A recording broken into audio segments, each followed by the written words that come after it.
Narcissist. I need to warn the next victim. Hello, I'm H.G. Tudor. You got drawn into a relationship with somebody and it started off brilliantly.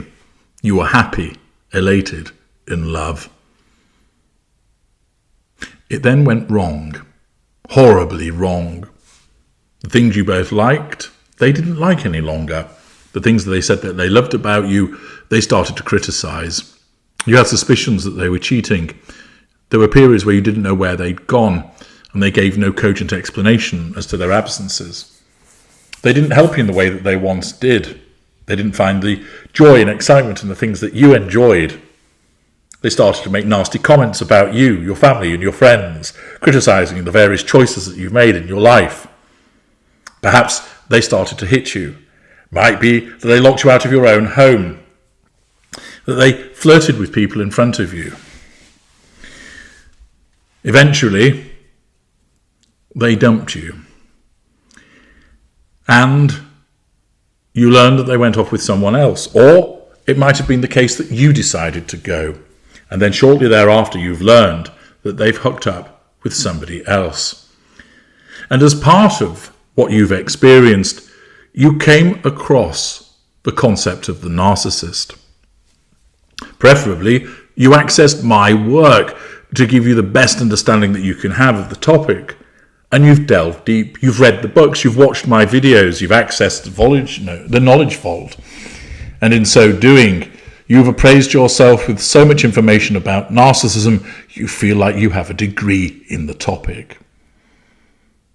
And now, there is a voice that's saying to you, you need to warn this new victim. If only someone had come along and told you what you were getting yourself into, you would have been saved the heartache, the misery, the bruises. You'd have avoided wasting that money. You'd have avoided wasting the countless hours of worry and perplexion at what was going on. You would have been able to avoid going round and round in circles as you tried to fathom out what was going on. You would have avoided the hours talking to your family and friends, trying to make your way through the labyrinth of the mind of the narcissist. If only somebody had warned you. Therefore, is it not right that you warn this person of what they're dealing with so they don't have to go through what you went through?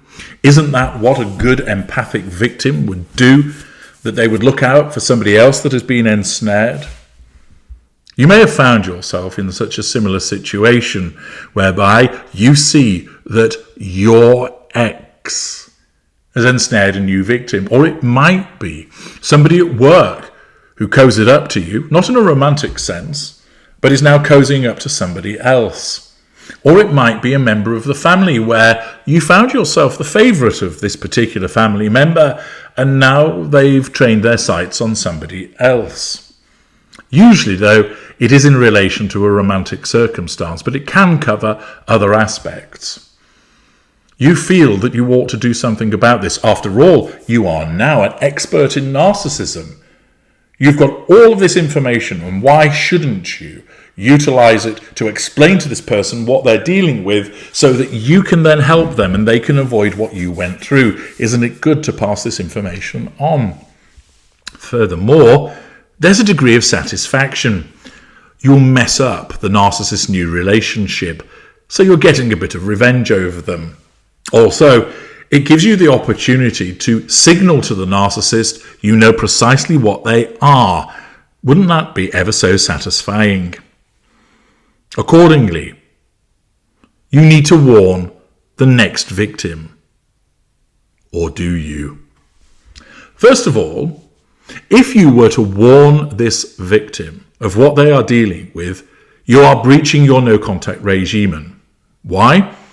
You are doing something in relation to the narcissist and entering Arena 3. You'll also be thinking about the narcissist, thus entering Arena 5. Accordingly, this is a breach of the no-contact regime. But HG, this is a legitimate and necessary breach, you say.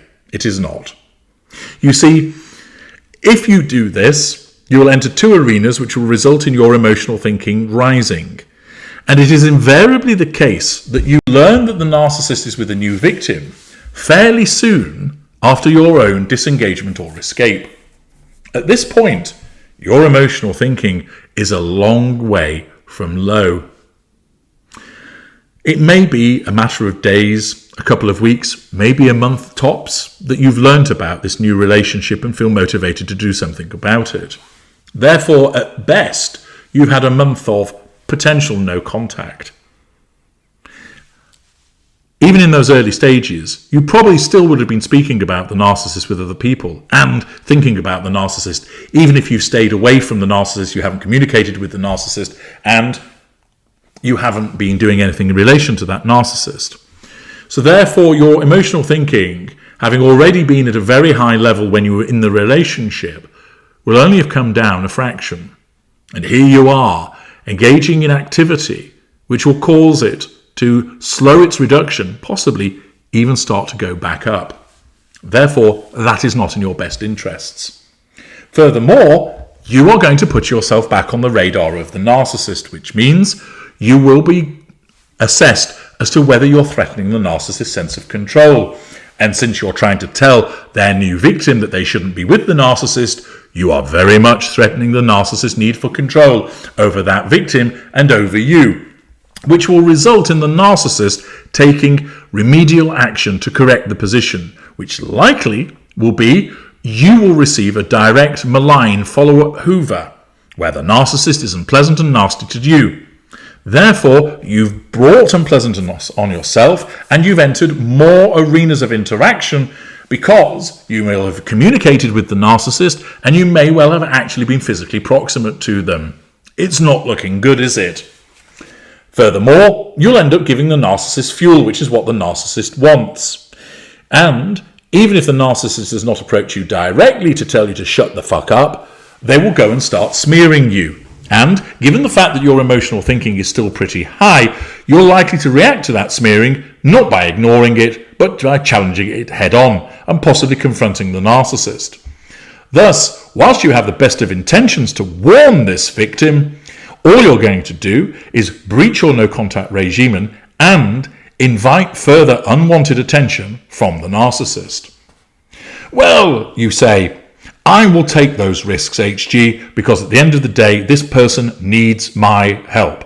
They need to know what they're dealing with, and if only someone had told me, well, then I would have avoided that complete clusterfuck of a shit show. Would you? Would you have listened if someone had come along and told you that this person that you're with, who makes you happy, who gives you great sex, who makes you laugh, who likes all the things that you like, who has your head over heels in love, is a wrong 'un? Would you have gone, oh, do you know what? You're absolutely right. Thank you for warning me. I will now end the relationship. You will not have done. The fact is, you were in the golden period. This person is in the golden period. And at this juncture, they are trapped. But they don't know it. They are trapped because of two things. One, their own soaring emotional thinking, because they're in all 5 arenas of interaction. And thus, their emotional thinking is saying, this is wonderful. You found your soulmate. You found the one. You found this perfect individual. You are so, so lucky. Any red flags that might be flying will be ignored. Furthermore, the narcissist is rolling out all of the good stuff, all of the golden, glittery, painted white manipulations. Being supportive, being fun, being interesting, mirroring the likes, mirroring the dislikes, plenty of mind-blowing sex. Getting on with your family and friends, tickling the tummy of your dog when he or she comes round, buying you gifts, taking you to interesting places. There is a blitzkrieg of benign hoovering taking place, and you are smitten.